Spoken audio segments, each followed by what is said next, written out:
and welcome to our second session B4, Overview of Online Tools.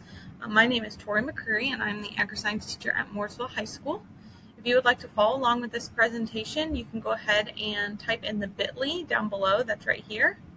So you just type that into your URL. You'll have full access to this presentation in your Google Drive account. So you'll forever have all the information and links that I talk about today. So don't feel like you need to frantically write down notes, pause, whatever as I go through. If you go to this bit.ly, it'll forever be saved in your Google Drive account. So today I'm going to just be briefly talking about a whole bunch of different types of internet apps that you can use in your classrooms. I'm not going to go into a lot of great detail about these apps purely because I only have 15 minutes, but I'm going to give as much as an overview as I can and then leave it up to you guys to really explore them on your own and figure out which ways you can use them in your classroom and how they fit best. So our three categories we're going to cover today are, move my face out of the way up here, we're going to talk about video recording, Google extensions, and then a design category. So to start off, we're going to start with video recording. So our first one is Loom. So that is actually what I'm using to record my video today. And it works with Mac, Windows, and iOS. And it is 100% free, which is awesome. Everybody loves free stuff. With Loom, you get an unlimited recording length, so you're not restricted by some of what these other apps may restrict you to. And then it stores all your videos on its website. So you forever have the storage of videos with unlimited length to them. Which I love because during e-learning this past semester, I recorded all of my direct instructions on Loom, and now I have them forever to go back and reflect on or use again if I feel like, oh, that was a really good way I explained it, I'm going to use that again. You can download it as a Google Chrome extension on your desktop. So I'm going to make this a little smaller and show you guys what this looks like. So on my desktop, here's what Loom looks like. It's a little tiny app up here at the top. You just can go type in Loom in Google and it will pull it up and it gives you the option to download it as this Chrome extension or as a desktop app. Either one works just fine. You can record your entire desktop or just your current tab. You can show only the screen, your face and the screen, or only your face. And then it produces a shareable URL that you can share out to your students via email, Canvas, Google Classroom, or you can choose to get an embed code and embed that into your learning management system. Really simple to use. So that is Loom. Next for video recording is Screencastify. Screencastify only works in Google Chrome as a Google Chrome extension. So I'm going to preface this by saying for the rest of this presentation, if you do not have Google Chrome on your computer as an internet browser, you need to do that. Google Chrome, in my opinion, is the superior browser. And everything I'm going to talk today works in Google Chrome. So I would really go ahead and download that. It's free also. Both Screencastify, it is free, but it limits you to 5 minutes in recording length. So not a whole lot of time, but great for really short segmented videos if that's your thing. There is an option to upgrade for unlimited time though, but that's a fee. And it stores all your recordings in your Google Drive, which that is a nice feature. You can share them via Google Drive link. It can record just like Loom, your whole desktop, just your current tab, camera, no camera, whatever you see fit. So that's video recording. Next up, we have our Google extensions. Our first one is Bitmoji. So this is a Bitmoji. It's my cool little app right here. And it first originated as a Snapchat feature on the app Snapchat for the iPhones. But now you can add it as a Chrome extension. So here are all the cool Bitmojis. So as you can see, there are hundreds of them, different Bitmojis, different facial expressions for your Bitmoji. They're just really fun to use in the classroom to kind of get kids' attention. If you want to point at something instead of using an arrow, you can make your Bitmoji point. They're just fun. I personally think my Bitmoji looks just like me. So it's kind of like this argument I have with kids all the time because it's fun. They show me their Bitmojis. It just kind of boosts them morale in the classroom. They're just you can save them as a JPEG image. They're movable all over the screen. Super simple to use. Bitmojis. Next up for our Google extension apps, we have Giphy. So if you've ever heard of GIFs, they're movable pictures. This extension allows you to add these movable images to slide sheets, email, whatever you see fit, Canvas, Google Classroom, wherever you want to add a cool movable picture, you can do that. So here's the Giphy extension. This is what it looks like. I click on it. Well, it won't let me do it while I'm recording, but normally you click on it and it just pulls up a whole list, just like Bitmoji did, of just movable pictures that you can add. You just drag and drop them right to where you want it. So simple. Next up is Grammarly. If you have not heard of Grammarly, it is spell check but better. Like, that's what, I don't really know how to explain it, except it's just like spell check on steroids. It only works in Google Docs and in email, in Gmail, and in Canvas. I'm not sure about Google Classroom because I don't utilize Google Classroom every day. But what it does is, I will give you guys an example.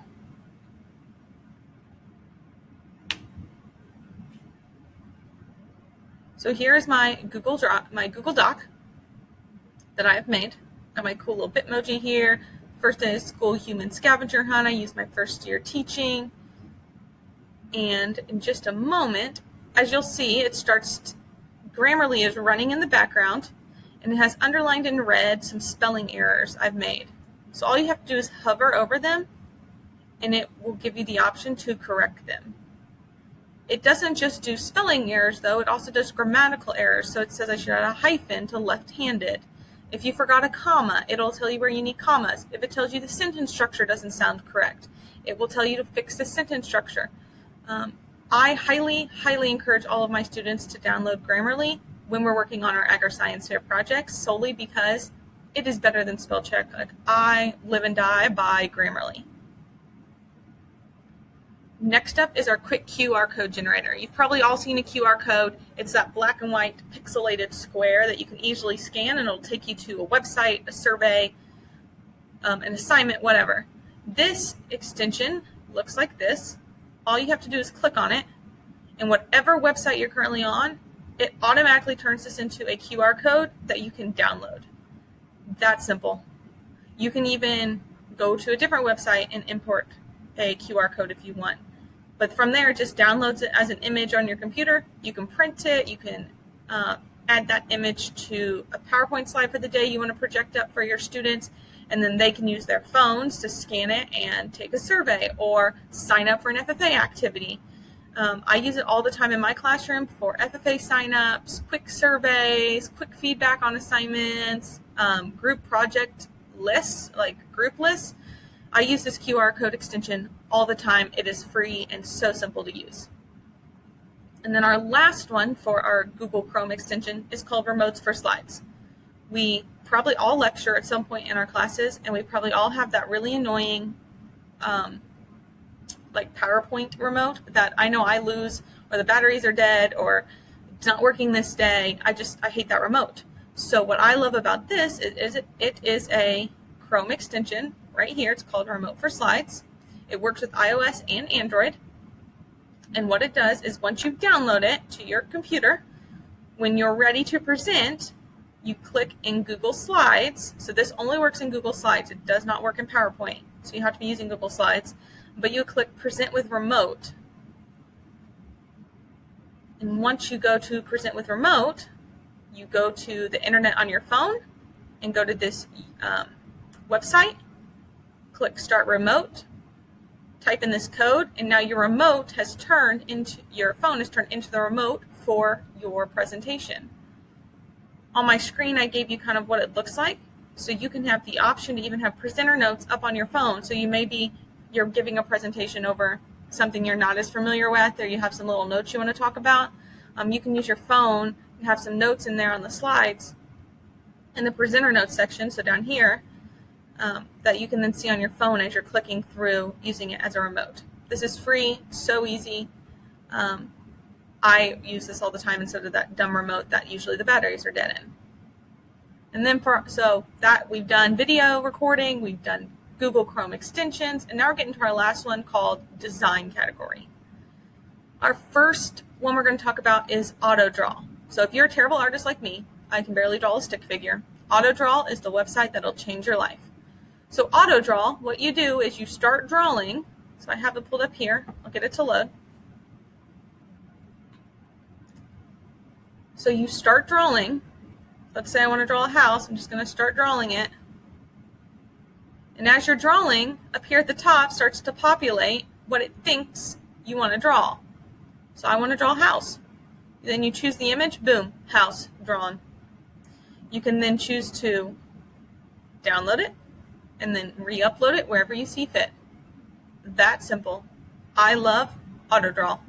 It has changed my life when adding little things to assignments, PowerPoints, whatever. If I have to quickly draw something for a kid, it's not my horrible handwriting anymore. Next up, we have remove background. So you just made this awesome drawing, but it has that terrible white background to it. So if you go to remove background or remove.bg, you can upload that image and it will remove the background for you. This goes for any image you have on your computer. You could have saved an image months ago, years ago, that you want to remove. And you can do that right here. You can upload it. It'll remove that background and make it transparent. Really simple.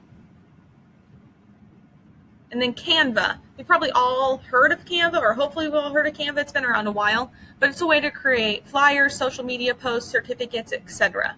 It is free, but they just released Canva for Education, which you can sign up as an educator, and it gives you some of the more design abilities for free. Or if you are super design savvy, like my art teacher has the pro version, and it unlocks everything for free. But I have the Canva for Education version, and it works just fine for everything I use it for. I personally use Canva for all of our social media posts, flyers for FFA, sign-up sheets, just to spice up a normal Word doc. It just kind of adds some more color to it. You want to make an announcement, things like that. You can then download them straight to your computer. It's also saved on the Canva website. Similar to Canva is Adobe Spark. Adobe Spark is in the home of all Adobe. We're probably familiar with Adobe's Photoshop, but this creates flyer social media posts, the same thing as Canva, but it is allows more creative freedom. It's not as restrictive as Canva is, so if you have more design creativity, which I do not, so I'm not very good at Adobe Spark. I use Canva just because it helps give me ideas on what to create, whereas Adobe Spark, really it's a blank canvas and you kind of go from there. But my art teacher really likes this one. If you're very creative, you will probably like Adobe Spark a lot, but you can still download them and then re-upload them however you see fit, or print them from wherever you are printing from. And then our last thing we're talking about today is Slides Mania and Slides Carnival. So like I've said before, we probably all lecture. I know I use Case, and those PowerPoints are pretty boring on a white background with orange or green or blue highlighting. So I kind of turn mine all into really fun PowerPoints. And to do that, I use Slides Mania and Slides Carnival. So I'll just show you my favorite, which is Slides Mania. So this lady, her name is Paula, she has created hundreds of free templates for educators to use. And I mean hundreds of different templates. She has digital notebooks, digital planners, file cabinets, games, random PowerPoints, so much you can choose from. I could give a whole presentation over this website because it's that awesome. It's a great way just to give your lectures a facelift. I also encourage my students to use these templates when they're doing their own presentations, just because it really gives students the ability to make them their own. But if you're going to use them, just give credit where credit's due. All of the Slides Mania slides say Slides Mania somewhere on them. I just leave it on there. It doesn't hurt anything. It's just giving credit to the author that made them. So that is all I have. I know that was a lot and it was really quick, but like I said, if you have any questions, feel free to reach out to me. Here's my email. Here's my Twitter and Instagram. I love technology in the classroom. I think it can amplify any lecture, any lesson that you're doing. So if you have other apps that you use, other technology tools, feel free to send them my way. I'm always looking at new things. Or if you have questions over different technology tools, I probably know of some, I just didn't have time to cover them today. So if you have any questions, please feel free to reach out. And I hope you guys are having a great summer and enjoy the rest of your summer before you have to head back to school. Goodbye.